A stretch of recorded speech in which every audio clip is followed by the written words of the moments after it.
Welcome back to TandemC Studios, and I don't know if you can tell or not, but it's a big mess here in the studio, and I'll give you an update as to why that is at the end of the video. But for right now, I want to update you on what's been going on over in the workshop. Last time we got together, we talked about how the workshop is back up and running, and it is. It's not finished, it's not totally done, but it's serviceable. I can actually get some work done in there, and that's just what I've been doing. And what I've been working on is customer jobs. So that's job one for me, is getting those customer jobs that have been on hold, get them done and out. So what I thought I would do is film a little bit of that to just be able to give you an update what's been going on over there. So I tell you what, let's go ahead and head over into the workshop and we'll take a look at what's going on. Most of you know that we make products for your scale garages. So everything from scale welders to scale air compressors and everything in between, even scale surfboards for the back of your trucks. So some of you guys that take them out to the beach, you wanted some surfboards. So we make 3 different surfboards. In fact, we make one with Frank's face on it. We make a tiki one.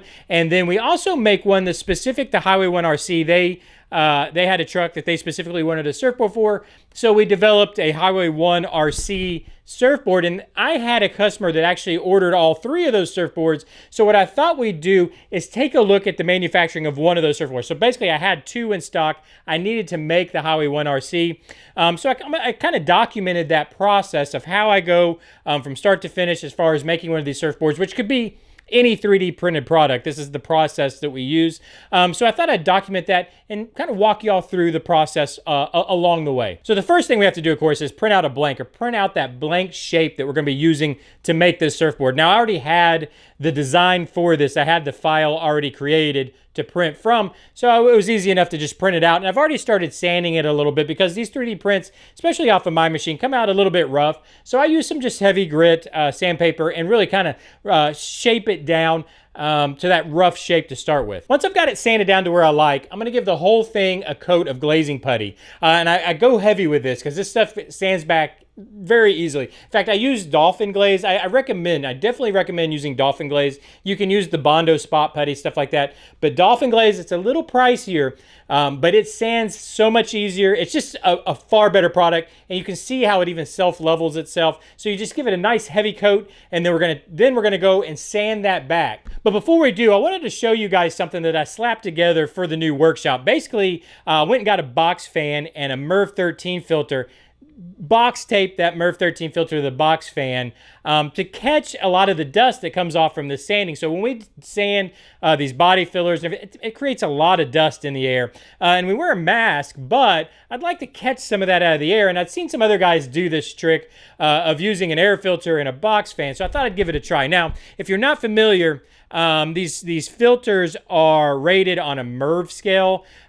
So from 1 to, I think, 15. And the higher the number, the smaller the particles these filters will trap. So a 13 and up, I believe, will trap under a micron in size of stuff in the air. So like the dust that the sanding is going to create, this filter will catch it. So I thought I'd give this a try. So basically the box fan is just pushing air through that filter, sucking air through the filter to filter the air as we go. And it actually works, unbelievably, it actually works pretty well.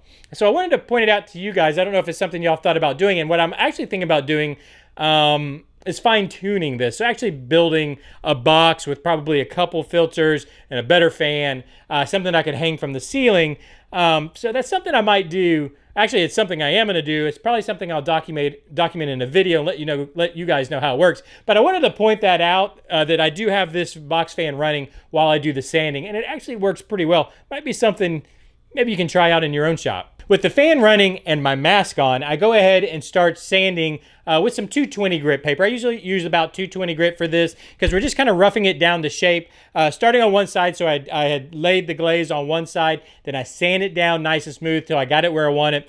Go ahead and flip it over, put the glaze on the second side or on the other side of the surfboard, and then start sanding it down. And it's kind of funny, as I was doing this, I really felt like I was back 22 again and shaping surfboards, because that's kind of what you're doing. You want to just slowly sand it down until you get that nice smooth shape you want.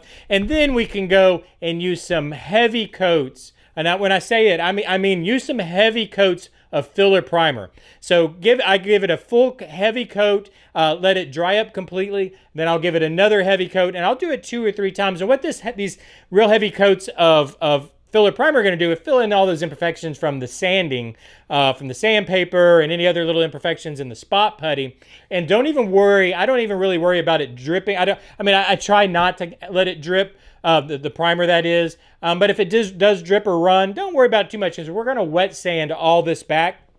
And that's the next step, actually, is to go ahead and just start wet sanding. And I just take it into the sink here in the shop. I run it under the water, and I'll use, I usually will start around, I think, about 200 grit and work my way up to about 600 grit. Wet sandpaper, wet dry paper. Anyways, and just get it nice and smooth all the way down to it's as smooth as I want it to be, to the point where then we can go ahead and put our top coat on, which in this case is going to be white. And I'll go ahead and give it 2 or 3 coats. I think I gave this 3 coats of the white. And I don't worry about sanding in between too much. Basically, after I've the third coat dries, I'll go ahead and wet sand that top third coat, because then I'm going to go back. We're going to go back and put some graphics on this. We have to put the Highway 1 graphics on top, which I print out on some what do you call them? Water slide decals. I'll print those out on some water slide decals. And because the surfboard's white, I can go straight onto it with those water slide decals.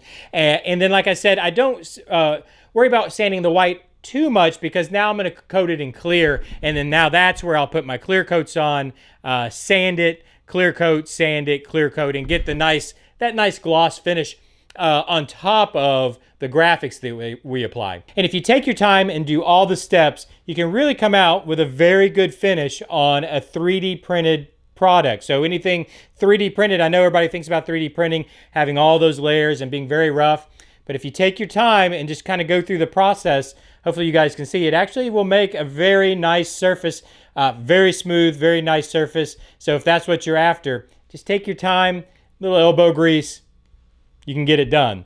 But now let's take a quick break, and when we come back, we'll take a look at why this shop is such a mess. We'll talk about that and kind of what's to come later.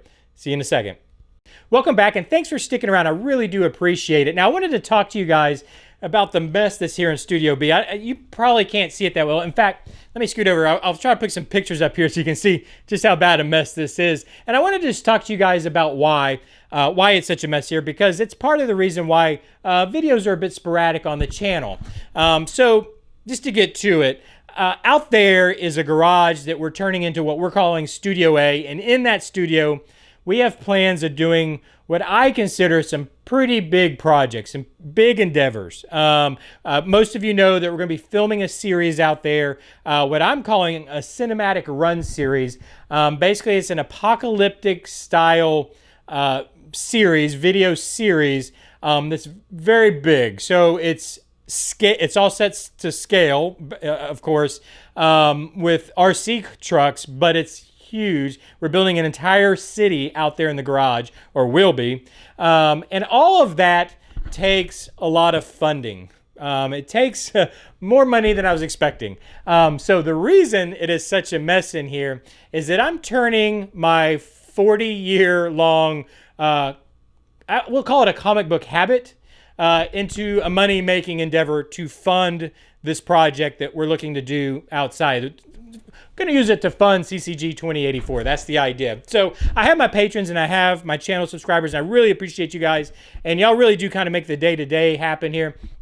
But what I'm wanting to do out there, it's going to take a lot of funding. And I thought the best way I could do it is turn my tens of thousands of comic books into funding for the series and for the studio out there. So I just want to let you guys know that that's what I'm doing a lot. So I've been setting up, I set up an eBay store where I'm selling them, which is taking a lot of time. Just getting all the books scanned in and sold, listed is taking a lot of time. So it's really cut into the time for me making videos here on the channel, but there's an end to the means. So the reason I'm doing that is so that I can have the money to finish building the studio, to finish with basically all the materials I need to do not only finish the studio itself, but build all the sets, build everything we're doing, the cameras that we're going to need, the lighting that we're going to need, some new software, some stop motion software we're going to need. All this stuff is pretty expensive, and this is the best way I think that we could fund this. I just wanted to give you the update because it is cutting into filming of videos. Now, I think once I get everything listed and let it kind of run itself, hopefully I can get back to filming a little more regularly. But until then, I'm literally listing. Well, I'm not listing them all, but I have tens of thousands of comic books that I'm trying to sell, and it's just kind of taking some time. By the way, if you're a comic book collector by any chance and you're looking for any certain subscriptions, hey, reach out to me. I probably have it and I'm willing to sell it.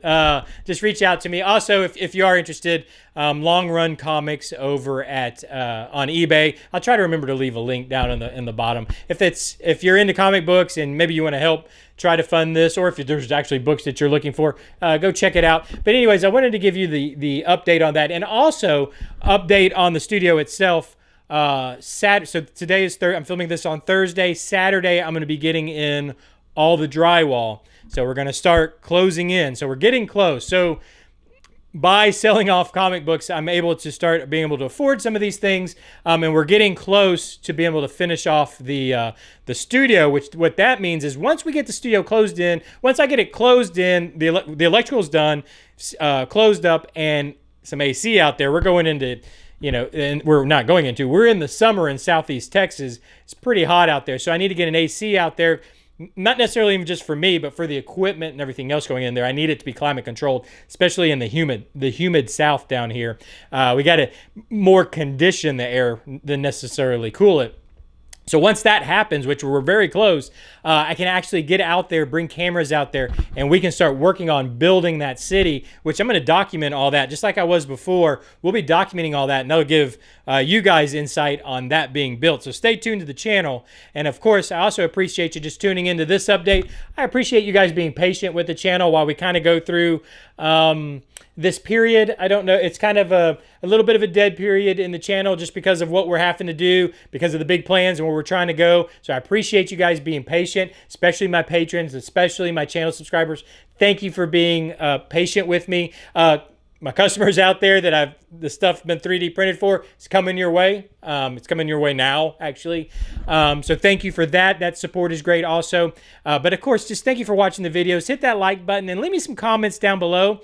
Hey, let me know what your favorite comic book character is. Leave a comment down below. Who's your favorite comic book superhero character, whatever, maybe when you read when you were a kid. Just hit those comments down there. It really helps in the YouTube algorithm.